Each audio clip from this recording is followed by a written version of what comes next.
Today I'm going to talk about how I turned $2,300 into almost $30,000 and how you guys can do that too.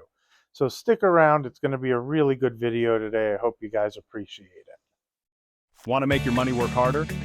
Enjoy another video with Adam Kahn, the rational investor on stocks, real estate, and crypto. Subscribe now for your weekly dose of investment insights and hopefully learn a thing or two.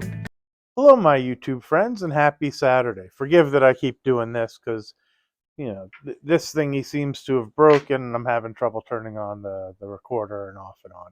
Anyway, how did I turn $2,300 into almost $30,000? Well, I used a little bit of clickbait because it took a lot of time. But I'm going to go into that, and I've told the story before, but I really want to educate people about how time in the market is really more valuable than timing the market. With the markets at all-time highs and continuing to go higher and discussions about the crash that's imminently coming, I think it's really important for people to understand how valuable it is to ignore all of that and be investing and continue to invest. Now, as always, please don't listen to me. This video is just for entertainment purposes only. You need to do your own research when making financial decisions. I even advise reaching out to an advisor who can help you with those decisions as well. So anyway, let's get into that video. So the year is 1988, could be 1989. What I do know is I was a junior in high school. I lived at home. I had no expenses. My parents call my brother, my two sisters, and I into their room, which usually means we've done something wrong. But we get this incredible news that our grandfathers decided to give each of us a gift. The gift was $10,000 apiece. She then proceeds to tell us how she's going to take that money and essentially put it away for us. Of course, none of us were real thrilled about that, but it is what it is. We're kids. We don't have much say in it. Later on that night, I go back in the room and I said to her, like, I'd like my money. And to which she, of course, says, well, what do you want it for? And I'm sure she thought I was going to say a motorcycle because back then one of her friends was teaching me how to ride a motorcycle. I was working on getting my license. And that was more than enough to get one. But that wasn't what I wanted to do with the money. And I know I surprised her when I said I wanted to invest it. Now, I was fortunate enough to have heard my parents talk about investing when I was young. I had this inclination ever since I was really super young. I can remember, I don't even know how old I was, my mom talking about the markets, and I'm laying down in the back of the car, and she says something about, it's not worth investing less than $1,000. And to me, at the age, I know that that seemed like a ton of money. So I'm guessing I was like 6 or 7 years old. And she explained that, anything less than that, because back then they had commissions and whatever else, that was just kind of difficult to make up for all that.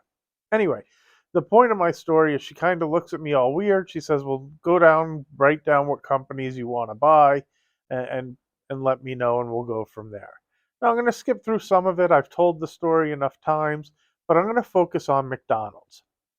The reason I'm going to focus on McDonald's is at that time, it's already 1988 or 1989. There were stories around, and lots of them, about somebody's grandmother who had put $1,000 in McDonald's when they originally started, and they were worth millions of dollars, which is probably the equivalent of like hundreds of millions today. So it was already an established company. They were big. They were everywhere. It wasn't some new crazy internet or what. I don't even know if the internet was around. Well, I think it started around then, but it wasn't some new growth company. It's no different than what I look at as a lot of big, boring companies at this point, and that's why I want to focus on it. So my mom agreed. I went down to it was Schwab because they were the only ones that was essentially a discount broker at the time. I deposited the check. I asked them if they could buy the stock, and then from there, what I did is I asked them to send me the stock certificates, which is why in my other videos I talk about the safe deposit box, because then you don't trade the companies. And it's the one flaw I even made with McDonald's because unfortunately I did not keep all of it, which I wish I did. So from 1989 or 1988, when I spent the $2,300 to buy my 100 shares of McDonald's, McDonald's is now trading close to $300 a share. So I still have 100 shares. That's worth close to $30,000 over that timeline. Now, I get it. That's 24, 34, 35, 35 to 36 years. But here's the part where I really messed up on two levels to give you a real idea of what compounding interest could have really done. In that time frame, McDonald's has split three times. Three times. So my 100 shares should really be 800 shares. But each time it split, since I was a kid and I didn't really think about saving the way I wish I had, despite how I've done, because I'm good at saving and I've put away and invested. But I look at that McDonald's, the 800 shares should really be worth close to $240,000. So the $2,300 investment should have gone to, close to $250,000. On top of that, I didn't even reinvest the dividends. Now, at the time when I first got that dividend check, because I didn't even understand a lot of it, I think the first check I got was about $12. And even back then, it was like, this is kind of silly. Well, same thing happened with those dividend checks. Today, it's over $100 that I get. I understand in comparison to the stock price, that isn't a huge return. But let's think about what I spent on it. And if I actually had the 800 shares instead of 100, I'm getting over $100. That would be more than $800 every quarter. I would be making more on my dividends each year than what I actually invested in the stock. On top of the fact that if I had left it in some sort of dividend reinvestment, which I finally did maybe a year or 2 years ago, I just left it in this computer shares and they automatically give me the additional. I don't get the dividend check anymore. They just add a quarter share or a half share or whatever it is, but it adds up. I would guess that I would have over 1,000 shares of McDonald's by now, worth over $300,000. And if I was taking in those dividends because I wanted or need them, I would be getting over $1,000 a quarter, all on a $2,400 or $2,300 investment. So why do I talk about this? This is what I think the stock market still is. In that time frame, McDonald's fell in half three times, if not more. I wasn't really paying attention. It wasn't about that. The shares were in the safe deposit box. I worked my job. I made my income. I just wish I hadn't sold it every time it split. Like my attitude was generally it would run up to like $60 a share. They'd split and it would be 200 shares at $30. And I felt like I could go do something with that $3,000. Like one time I bought a computer and I got a really nice one. And my attitude was I still had 100 shares. Boy, was that stupid. That computer probably lasted 2 years if I was lucky, maybe three, because the technology was changing so quickly. And it's worthless. But anyway, the point is how well it compounds over time if you put away, like what I learned is you think of buying a stock the same way you look at buying something else that you just put away and you never pay attention to it. So if it just sat and I let the market do what it did, it's the same thing you guys could do today. There's no reason you can't buy a small amount of Google, again, not financial advice, that's already established, or Amazon, and they're already out there. There's stories of people who invested a small amount of money and they've become millionaires and they're doing really well. Or I used to hear stories about secretaries at Microsoft that were getting stock options that the next thing they know, they were worth so much money on those stock options that they didn't need to work anymore. Still big established companies that they can do the same thing over the next 30 years, and past performance is no promise of future performance. So again, you have to make your own decisions, but there's no reason they can't do the same type of thing just because they've grown and they're big companies, and people might think that they're too big at this point. And then even if they fall in half, they'll continue to grow, they'll continue to generate revenue. Unless something fundamentally changes in those companies, give them 30 or 40 years and stick with them. And at this point, Google, who pays a less than 0.5% dividend, as much as that's kind of silly today, the same way that the $12 dividend was silly in McDonald's, maybe in 20 or 30 years, it'll be a legitimate dividend that somebody may be able to use. This is why my general philosophy is also just to pick great companies and not get overly caught up in how much their growth is, how much they're doing in earnings. I do pay attention to it, I hate to admit, because I enjoy the stock market. But I had no idea at 16, 17 years old about any of that. I just stuck with the companies I knew the names of, and they continued to grow over the years. And I believe that's still the case. All the analytics, all the discussions, all the it's making this much money and it's growing at this pace. Nobody can predict the future. And while they might be able to have some general understanding of what to expect in terms of earnings and earnings growth over the next year or two, they have no idea where they're going to be in 10 or 20 or 30 years.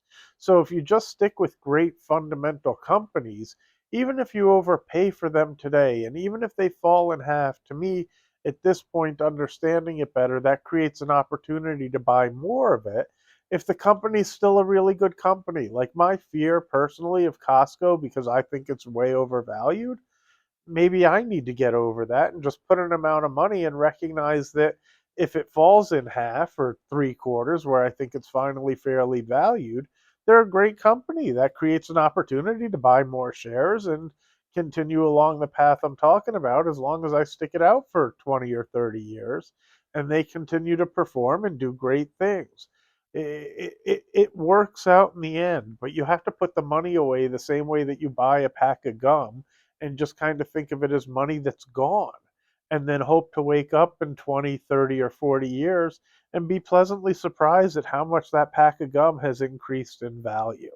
Like that's how I picture investing.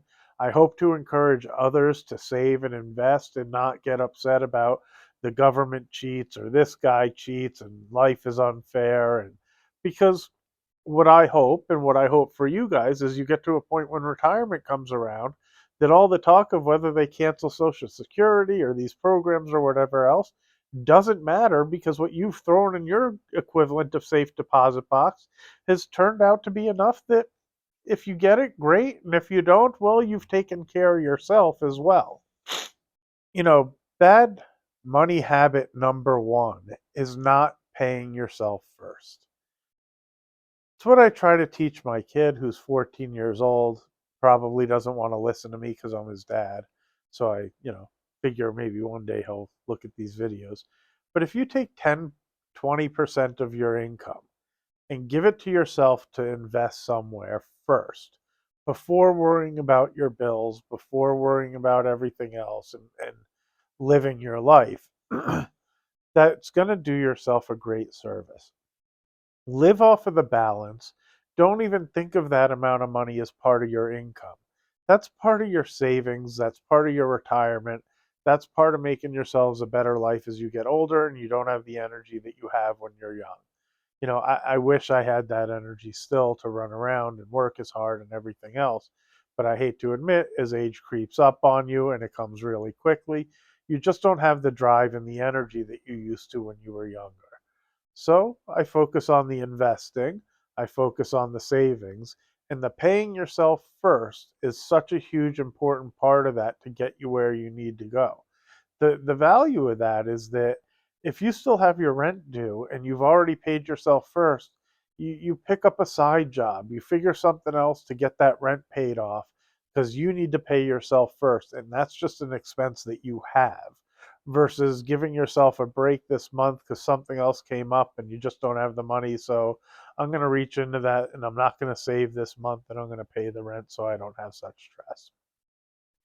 That's not a great way to do it. I get it. I've done it. I've made all these mistakes, which is why I save it, share it with you guys. But my real thing is just put in the markets and give it time. That's the best thing you can do. And if you don't want to pick individual stocks, my God, there's so many ETFs out there that do it for you. If you don't even know which one of those to pick because it's so overwhelming, SPY is the S&P 500 stocks. It's 500 stocks all in one ticker symbol. So when you buy it, if you buy that, you're already diversified into 500 different stocks.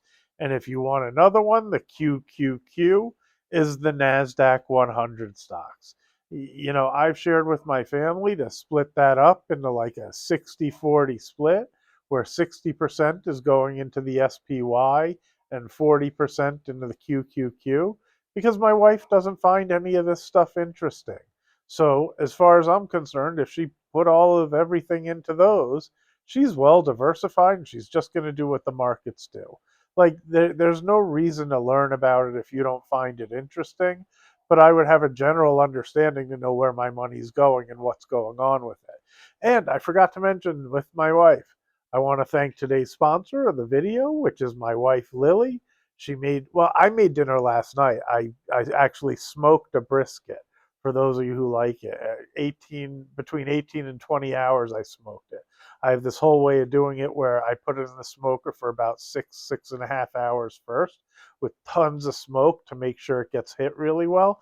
And then I take apple cider and I wrap it in tin foil and a little saran wrap so it doesn't get any holes, because sometimes when you poke it in, it'll make a hole and let it spill out.